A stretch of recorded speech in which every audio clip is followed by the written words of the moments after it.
সন্তান প্রতিবন্ধী কেন হয়? উল্টাপাল্টা সমাজে অনেক কথাই আছে, দেখবেন অনেক আছে মানুষ নামাজ পড়ে না অথবা হারাম টারাম খায়, উল্টাপাল্টা কাজকাম করে, সন্তানের কিন্তু কোনো দোষ নাই। জেনা ব্যভিচার অনেক সময় বিয়ের পরে বাপ মা করে, আছে না? আস্তাগফিরুল্লাহ, এটা মৃত্যুদণ্ডের অপরাধ। মনে রাখবেন, সৎ সন্তান যদি আপনি চান, ভালো সন্তান চান, নিজেকে কিন্তু একটু সৎ বানাইতে হবে ভাই। নিজে সৎ না হলে ভালো সন্তান আশা করা যায় না। কারণ আল্লাহ তো আপনার দোয়া কবুল করবেন। তো আল্লাহর কাছে যদি দোয়া করেন আল্লাহ কবুল করবেন, দোয়াই করেন না, বলেনই না, কিভাবে ভালো সন্তান আল্লাহ দিবে? কিন্তু পাপের কারণে সন্তান বিকলাঙ্গ হয়, প্রতিবন্ধী হয়, এগুলো বলা ঠিক না। কারণ কি? যে সন্তান দুনিয়ার মুখ দেখতেছে তার কিন্তু কোনো দোষ নাই, আল্লাহ তারা পাঠাচ্ছেন বলে আসতেছেন। কথা বলেন। আর আল্লাহ তাআলা এটা বলেছেন কোরআনুল কারীমে, লা তাজিরু ওয়াজিরাতু উযরা উখরা, কেউ কারো বোঝা বহন করবে। বাপ যদি পাপ করে এর খেসারত বাপে দিবে, সন্তানের দোষটা কি? তাই উল্টাপাল্টা কথা। বউয়ের প্রথম বাচ্চাটা দেখা গেছে যে অটিজম, অথবা দেখা গেছে একটু বাঁকা চোখে তাকায়, মানে টেরা, আপনারা যাকে বলেন ট্যাগরা, আবার অনেকে বলে দেড় ব্যাটারি, নাউজুবিল্লাহ বলেন। এই সমস্ত কথা বলবেন না। এই যে দেড় ব্যাটারি, ট্যাগরা, টেরা, এই সমস্ত কথাগুলো বলবেন না। এগুলো আল্লাহর আদেশের, আল্লাহর পছন্দের, আল্লাহর সিদ্ধান্তের বিপক্ষে অবস্থান নেওয়া হয়। কারণ আল্লাহ যারা বাঁকা চোখ দিছে, আপনি তারা সোজা করতে পারবেন? আপনারও খেয়াল করবেন, শরীরের মধ্যে লুঙ্গির নিচেও হতে পারে, লুঙ্গির উপরেও হতে পারে, এমন কিছু খুঁত আছে যেটা মানুষ দেখে না, কিন্তু আপনি ঠিকই দেখে। তা আপনি কেন বলেন আরেকজনের এরকম কথা? বলবেন না, ইনশাল্লাহ বলেন। বউরা এরকম একটু উল্টাপাল্টা যদি পেট থেকে বাচ্চা বাইর হয়, বউ কি বাচ্চা বানায়? রুটির মতো খামিরা করে বানায়, যা পেটে ঢুকায়? দেখে বাচ্চার একটু ত্রুটি হয়েছে, কয় তোর মতো এই চামুন্ডা বিয়ে করেই আমি বিপদে পড়ছি, তোর পেট থেকে ভালো কিছু তো বাইর হয় না। নাউজুবিল্লাহ বলেন। যারা এমন কথা বলে এরা স্বামী নামের কলঙ্ক, এরা জালেম। এরা কি? জোরে বলেন না, জালেম। মনে রাখবেন, বউ কিন্তু একা সন্তান জন্ম দেয় নাই, এখানে কিন্তু আপনারও অংশ আছে। আছে না নাই? আপনার শুক্রাণু বউয়ের ডিম্বাণু। তো বউরে খালি দোষ দেন কেন? বউরে দোষ দিবেন না। বারবার বারবার মেয়ে হচ্ছে, বিয়ে আর একটা কর্ম পাবো না, আর একটা করছে, হেডা এখন মাইয়া হয়। আর একটা কর্ম, তোর থেকে ছেলে হবে না, হেডারও মাইয়া হয়। এখন কি করতে হবে?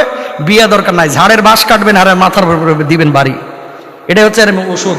কারণ কি? এর মাথায় সমস্যা আছে। মেয়ে কখনো বউয়ের দোষে হয় না, আল্লাহ দিয়েছে তাই হয়েছে। কথা বলেন। আর ডাক্তাররা এখন, বর্তমান ডাক্তাররা বলতেছে যে শুধু মেয়ের কারণে, মেয়ের ডিম্বাণুর কারণে কিন্তু মেয়ে সন্তান হয় না, মেয়েদের চাইতে ছেলেদের দোষ বেশি থাকে, এই কারণে এটা হয়।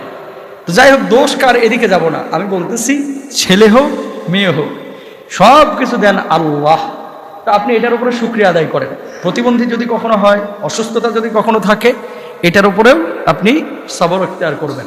কারণটা কি দেখেন, হাদিসে কুদসি এর মধ্যে আসছে, আল্লাহ রাব্বুল আলামিন বলছেন কি, দুনিয়ার বুকে এমন কোন ব্যক্তি যদি থাকে যাকে চোখ দেওয়া হয় নাই, আর ওই ব্যক্তি যদি চোখ না থাকার পরেও ধৈর্য ধারণ করে, আল্লাহ রাব্বুল আলামিন ওই ব্যক্তিকে জান্নাত ছাড়া কোনো প্রতিদান দিবেন না। বলুন সুবহানাল্লাহ। এখান থেকে বোঝা যায়, কোনো মানুষের যদি পা না থাকে, কোনো মানুষের যদি হাত না থাকে, কোনো মানুষের যদি দেহের কোনো প্রবলেম থাকে, অঙ্গ প্রত্যঙ্গের প্রবলেম থাকে, তাহলে আল্লাহ রাব্বুল আলামিন ওই যুবককে, ওই নারীকে, ওই যুবতীকে, ওই বাপ মাকে কিয়ামতের ময়দানে ধৈর্য ধারণ যদি দুনিয়ার জিন্দেগিতে করে, জান্নাতের ফয়সালা করবেন। বলুন সুবহানাল্লাহ। যেন তেন হাদিস না, হাদিসে কুদসির মধ্যে আছে, শর্ত একটাই, ধৈর্য ধারণ করতে হবে। অনেক সময় দেখবেন যে কিছু পাগল এই কি বলে, বাপ মা বুড়ো হয়ে গেছে, তাও মা ছাড়া কিছু বোঝে না, সন্তানের বয়স 32 বছর, পাগল আছে না কিছু, মানে পাগল হয়ে গেছে। এই যে 32 বছর 33 বছর বুড়ি মা কাঁধে পিঠে কাঁখে করে নিয়ে মানুষ করতেছে, আপনি মনে করেন না এটার কোনো প্রতিদান নাই? এমন প্রতিদান আল্লাহ কিয়ামতে দিবে এই বাপ মাকে, যেটা সে কল্পনাও করতে পারে নাই। আল্লাহু আকবার। কারণ যে পরিমাণ ত্যাগ, তিতিক্ষা, সাধনা, পরিশ্রম ওই পাগল ছেলের জন্য বাপ মা করে, এটা আপনি কল্পনা করতে পারবেন না। কারণ যার আছে সেই বোঝে জ্বালাটা কি। অনেক সময় মা বাপ একেবারে মানে জীবন যৌবন সব ক্ষয় হয়ে যায় এই পাগল পালতে গিয়া, হয় না? তো এই পাগলগুলো যারা লালন পালন করবে, আল্লাহ তাআলা তাদের জন্য কিয়ামতে জান্নাতের ব্যবস্থা করে দেবে।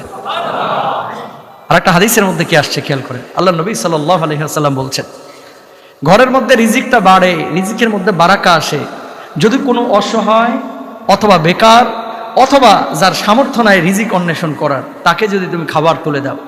অনেক সময় বাড়িতে 4 ভাই থাকে, দেখা যাচ্ছে 3 ভাই কাজ করতেছে, 1 ভাই বেকার, শত চেষ্টা করেও কাজ কাম পাইতেছে না, পরে বোঝা মনে করে, কয় আলাদা করে দাও, বিয়ে দিয়ে দাও, ঘাড়ে জোয়াল দিলে অটোমেটিক কাজ পাইবে না। কথা বোঝেন নাই? মানে এটারে মানুষ খাওয়াইতে চায় না, কয় আমরা খাটমু, ও বয়া বয়া খাবে। অথবা এরকম আছে যে মাহুর ব্যক্তি, 2টা হাত নাই, এরা খাওয়াইতে চায় না। এরে যদি খাওয়ান, এর প্রতি যদি ইহসান করেন, আল্লাহ তাআলা আপনার রিজিকের মাত্রাটা বাড়াইয়া দিবেন। বলুন সুবহানাল্লাহ। পরিবারের মধ্যে কেউ যদি থাকে এরকম, বাপ মা হোক, সন্তান সন্ততি, ভাই যারা অসহায়, এদের জন্য যদি খাবারের বন্দোবস্ত করেন, তাহলে আল্লাহ তাআলা আপনার রিজিকের মধ্যে বারাকা দিয়ে দিবেন। সুবহানাল্লাহ। এই জন্য বেকার, অসহায়, পাগল, প্রতিবন্ধী, অটিজম, অটিস্টিক এই ধরনের ইফেক্টে যারা প্রভাবান্বিত, তাদেরকে কখনো আপনারা খাটো করে দেখবেন না, ছোট করে দেখবেন না। এদের সঙ্গে ভালো আচরণ করবেন, ভালো করে কথা বলবেন, এদের দায়িত্ব নেবেন। দেখবেন কোন দিক থেকে আল্লাহ পুষায় দিচ্ছে, টেরও পাবেন না। আর এগুলোকে যদি আপনি বোঝা মনে করেন, তাহলে যেন আল্লাহর সিদ্ধান্তকে আপনি বোঝা মনে করলেন। কেন আপনি বোঝেন না? আরেকজনের চোখ টেরা পোলা দেখে আপনি নাক ছিটকান, নিজের ছেলের সাথে খেলতে দেন না, 1 হাত নাই তাই প্রতিবন্ধীর সাথে মিশতে দেন না। আপনার সন্তানটা আল্লাহ বানাইলে কি করতেন? আপনার সন্তানকে আল্লাহ বানাইতে পারেন না?